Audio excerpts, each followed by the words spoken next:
Hey, hvad så derude? Endnu et afsnit af Bag Scenerne fra Single-liv. Der er en del, som der nu har spurgt mig, hvad er det egentlig, du gør, når du er på date, og hvad er det, der sker, og kan du egentlig lide hende pigen, og have en god kemi? Og jeg vil dele et dating tip, for jeg er jo dating coach, score coach. Så et lille tip, jeg vil dele med dig i dag, det er at lave ting, som du godt kan lide at lave. Lad være med at gå ud og gøre ting bare for at imponere pigen, men find på ting, som du kan lide at lave, og du alligevel skulle gøre det anyway. Det kunne være at træne, det kunne være at du skulle over og spise, eller til kickboxing, ligesom jeg gjorde. Lav en ting, som du alligevel skulle gøre i løbet af en dag. Og en anden ting, der er ligesom, der er også en del folk, der har spurgt mig, kunne du lide at være på den her date, og hvad skete der egentlig? Hvordan er det at blive filmet, og er det ikke mærkeligt for de piger, som der kommer, for de er jo ikke vant til at blive filmet og sådan noget. Og jo, det er det selvfølgelig. Når folk de får et kamera foran snotten, så gør de altid ting og siger ting, som de måske ikke vil have gjort i virkeligheden. Og du ved, de er lidt nervøse. Men det er også okay.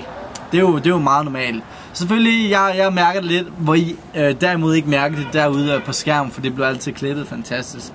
En anden ting, det er ligesom, at jeg skal medvirke i et andet tv-show, som der kommer på Kanal 5. Og det bliver vist inden en måned. Nu vil jeg ikke nævne, hvad det er, men det bliver super hyggeligt, og man skal... Og jeg siger ikke mere. Glæder dig til det. Inden for en måneds tid kommer jeg med et nyt tv-show, og det bliver super sjovt. Vi tager nogle spørgsmål eller andet.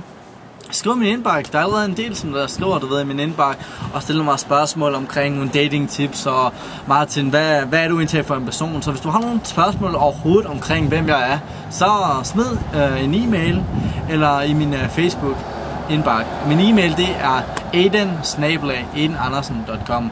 Altså AIDEN@AIDENANDERSEN.com.